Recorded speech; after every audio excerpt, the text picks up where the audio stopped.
චීන ගිහිල්ලා තමන්ගේ උසස් අධ්‍යාපන කටයුතු හදාරනකොට චීන භාෂාව දැනගෙන ඉන්න ඕනේද? අපිට පුළුවන් ද ඉංග්‍රීසි භාෂාවෙන් මේක හදාරන්න? හැබැයි චීන ජීවත් වෙනකොට චීන භාෂාව දැනගන්න ඕනේද?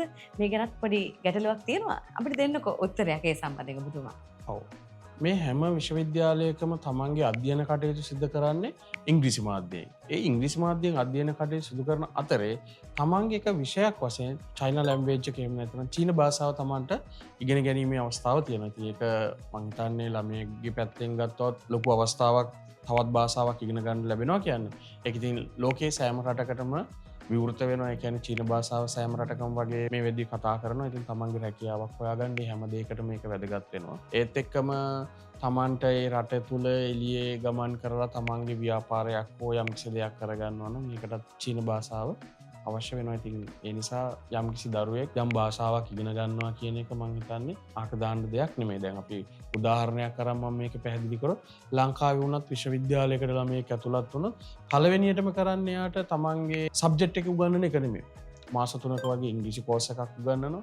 ඉංග්‍රීසි භාෂාව උගන්වලා තමයි එතනින් එහාට එයාගේ අධ්‍යයන කටයුතු පටන් ගන්න. චීනෙ ගියපුවමත් එමයයි. සමහර යුනිවර්සිටිස් තියෙනවා ඒගොල්ලන්ට මාස 3ක් කායක වගේ කාලයක් චයිනා රට ගැන, චයිනා නීතිය ගැන, චීන භාෂාව, ඒ සියල්ල උගන්වලා චයිනා කල්චර් එක ඒ ටික උගන්වන පළවෙනි කාල සීමාව තුළ. එතනින් පස්සේ තමයි තමන්ගේ අධ්‍යයන කටයුතු ආරම්භ කරන්නේ. තවත් සමහර විශ්වවිද්‍යාල තියෙනවා ඊයේ දවසේ ඉඳන් තමන්ගේ අධ්‍යාපන කටයුතු ඒ විදිහට ආරම්භ කරන්නේ.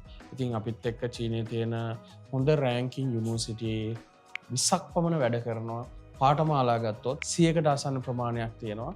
හොඳ පාඨමාලා තියෙන සියල්ලම. ඉතින් ඒක ළමයෙක්ට ඒ වගේ මම හිතන්නේ ලංකාවේ විෂයන් ඉගෙන ගන්නත් නැහැ. ගොඩක් විෂයන් තියෙන්නේ.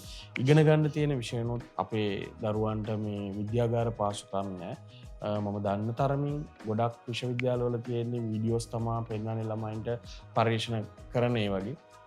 චීනෙ ගියොත් තමන් තමයි පරීක්ෂණ සිද්ධ කරන්නේ. කියන්නේ ලෝකයේ මේ වෙද්දි බලවත්ම සොයා ගැනීම තියෙන බලවත්ම නිර්මාණයන් සිද්ධ කරන රටක් වශයෙන් අපි ගත්තොත් චීනය ඔයගොල්ලන්ට නිරන්තරයෙන් අහන්න ලැබෙනවා, දකින්න ලැබෙනවා.